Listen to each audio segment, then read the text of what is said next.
This is In the Trenches, broadcast 52. Welcome to In the Trenches, where entrepreneurs, artists, writers, designers, inventors, warriors, and leaders share their stories of doing the hard, creative work that impacts all of our lives.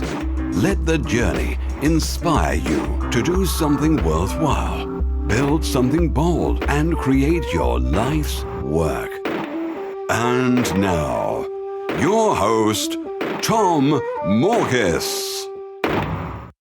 Welcome back, everyone, to another broadcast of In the Trenches. Today's guest is Bree Brouwer, a freelance blogger and digital new media writer. She recently launched geekandprosper.com, which we're going to talk about today.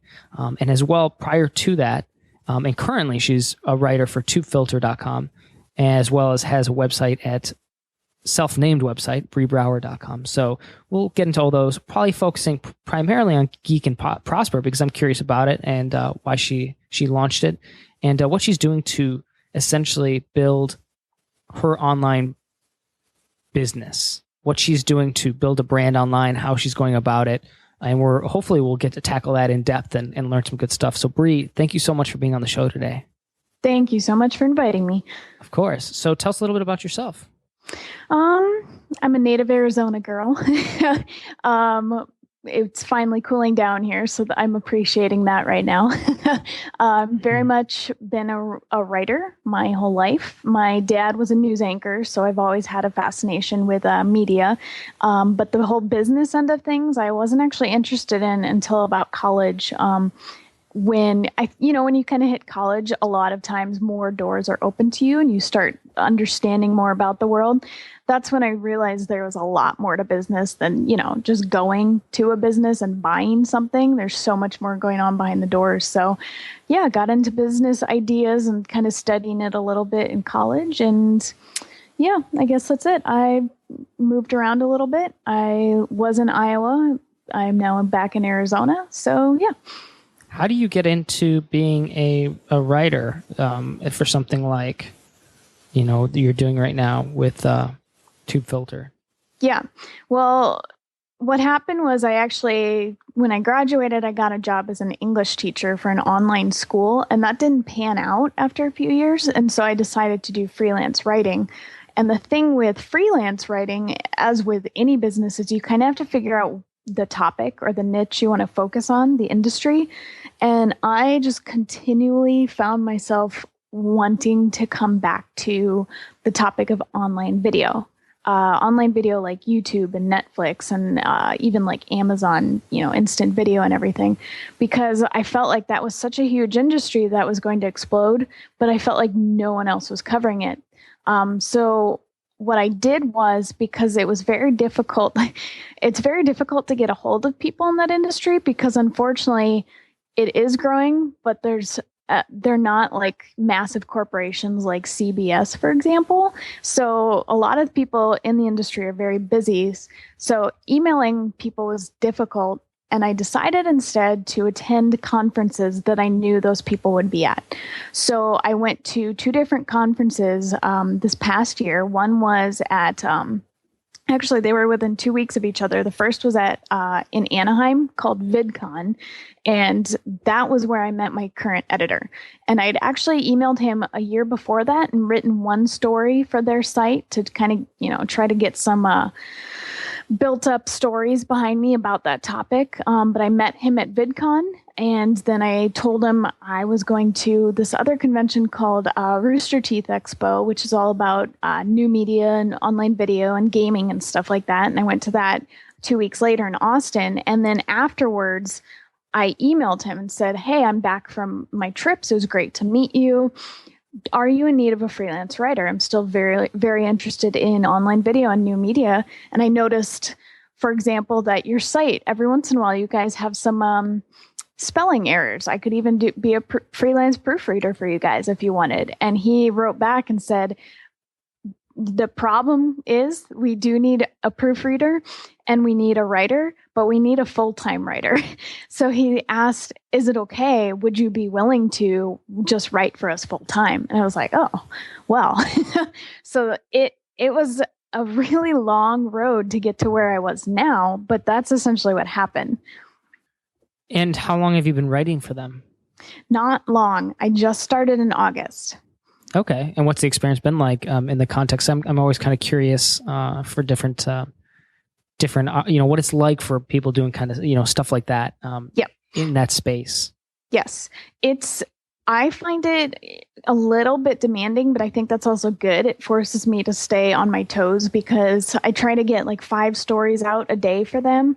They're not very long. I mean, the max, the minimum word count is like 150. So it doesn't have to be long, but a lot of times, you get press releases from companies and you want to make sure you get a really good story out that day. So it's a little bit demanding, but I'm also really enjoying it. And I also enjoy the fact that my editor and my coworker are both very dedicated to making sure what we write is accurate. So none of this like stupid, yellow journalism or fake journalism or media lying to you kind of a thing. So I'm very, very blessed to have an editor who's like, nope, can't publish this. You didn't do enough research.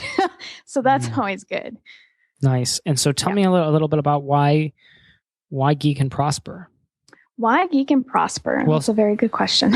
maybe start with what it is so the audience understands. Geek and Prosper is a blog that teaches people, geeks specifically, how to start and run online businesses. My tagline is, become a online business superhero. And that was my whole goal with this thing. I grew up a geek. I consistently... all my friends, well, not all of them, but many of my friends are geeks. And I would go to geek conventions when I was younger. And like this past summer, I volunteered at Phoenix Comic-Con.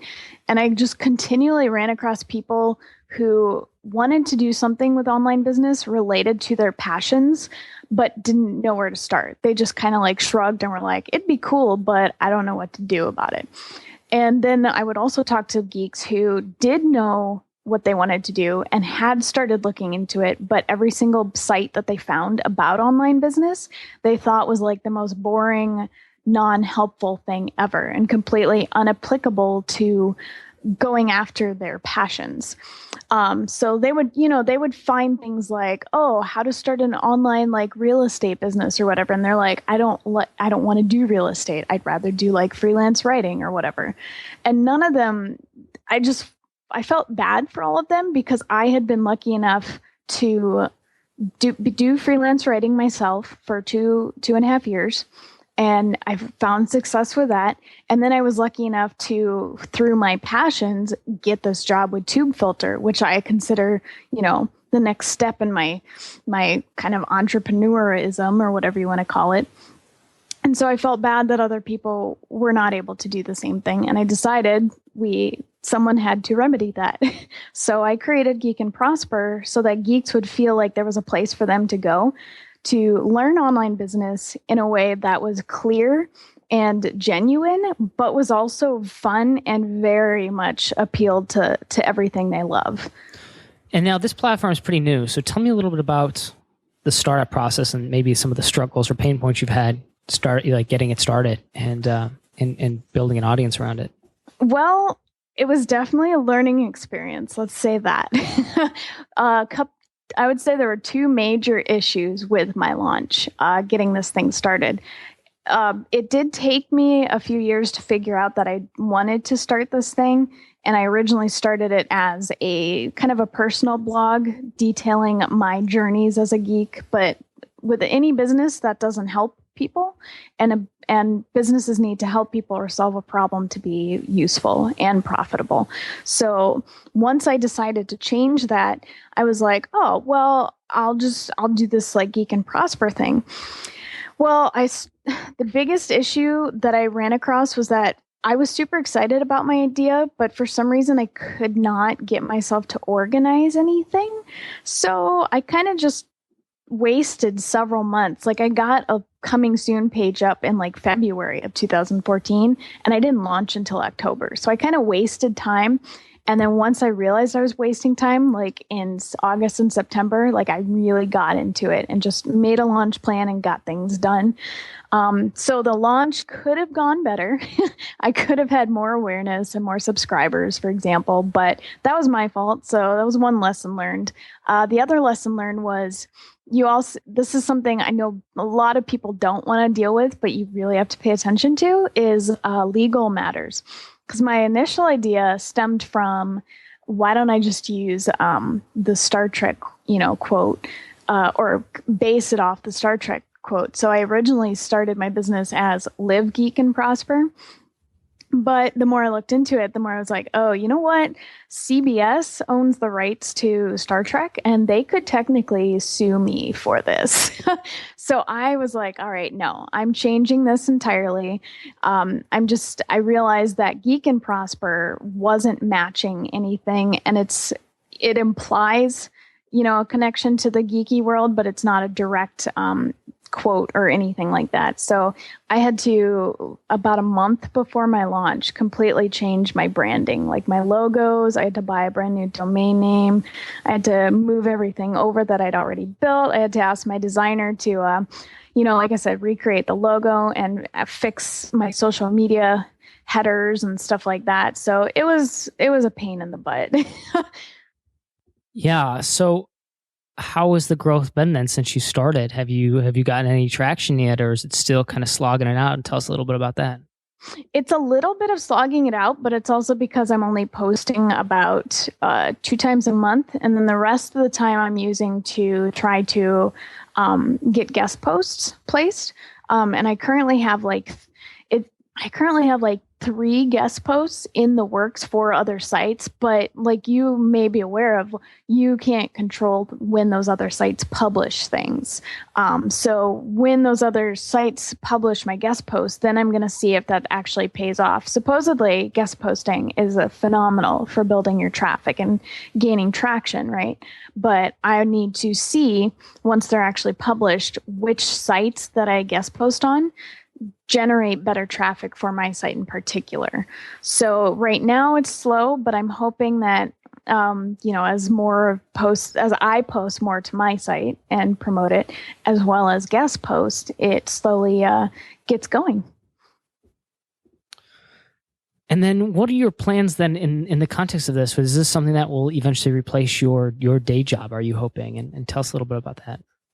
Yeah, I am hoping it does replace my day job. I mean, I like I said, for TubeFilter, I do work from home, which is great. And my editor didn't even care where I lived. He was just like, yeah, I mean, you don't have to live anywhere specific. LA or New York would be great, but I don't even care. I just want a writer.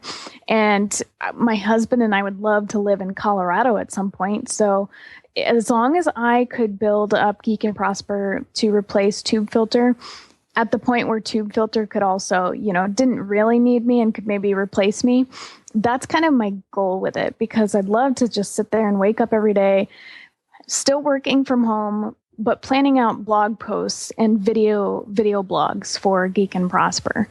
That would be the ultimate goal. And so what are your next steps, say in the next month to 6 months out, to actually get there?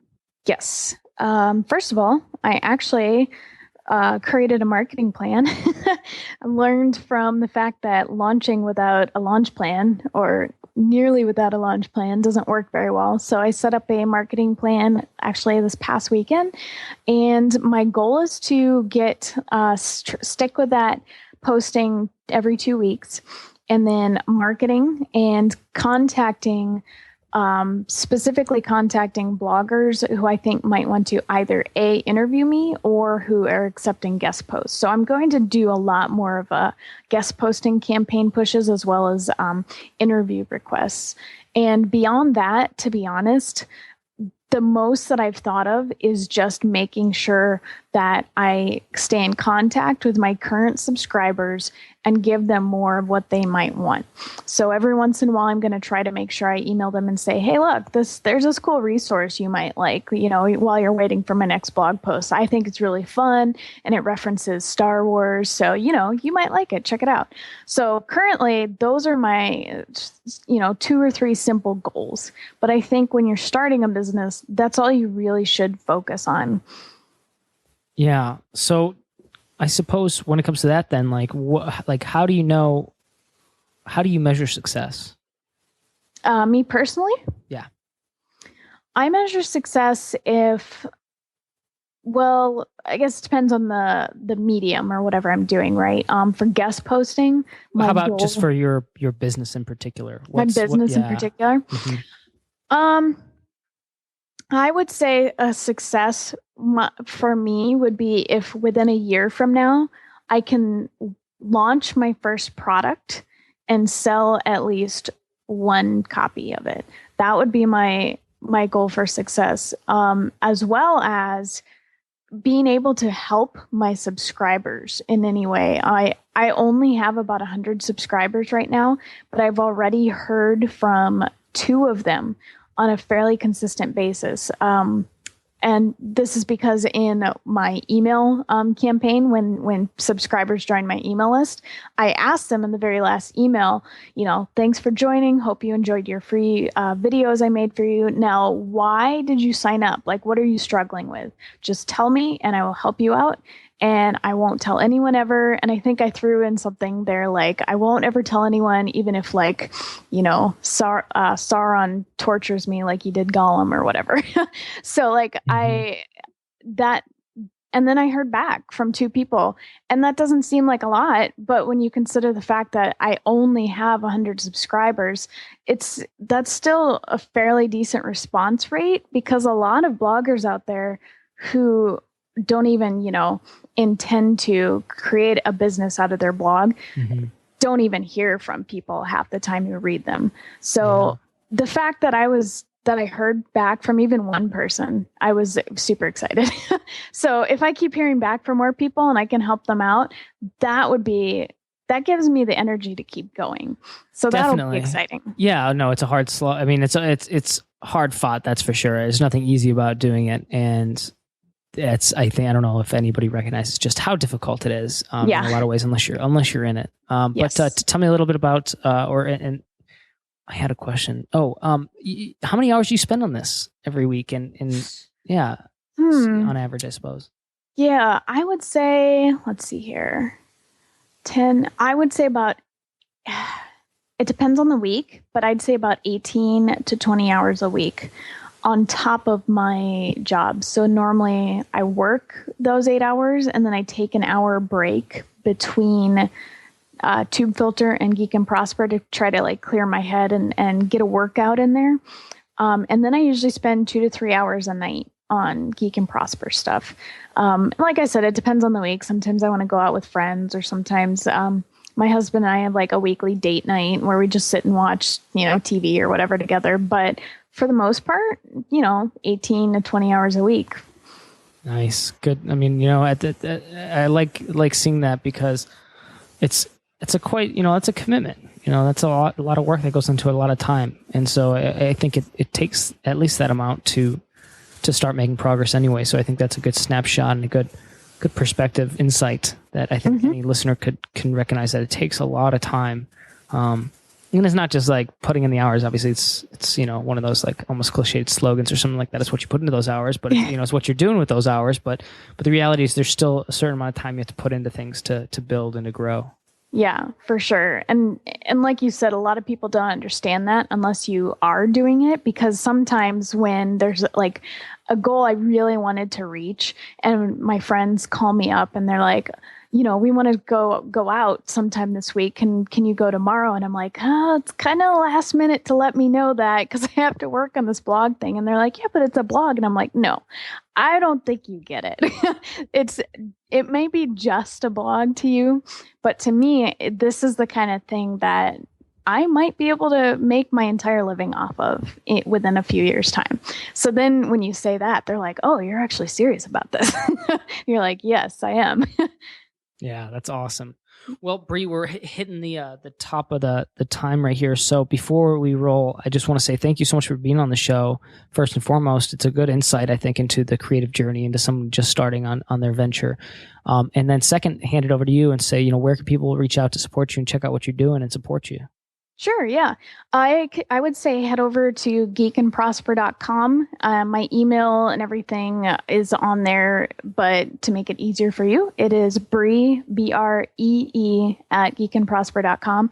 I'm also going to be on Twitter more often because I finally got myself a smartphone after not having one before this. So I'll be on Twitter more often too. If you want to talk to me there, I'll have that app installed on my phone. Perfect. Well, Bree, thanks so much for being on the show. We really appreciate it. Thank you, and good luck to all your endeavors as well. Thank you so much.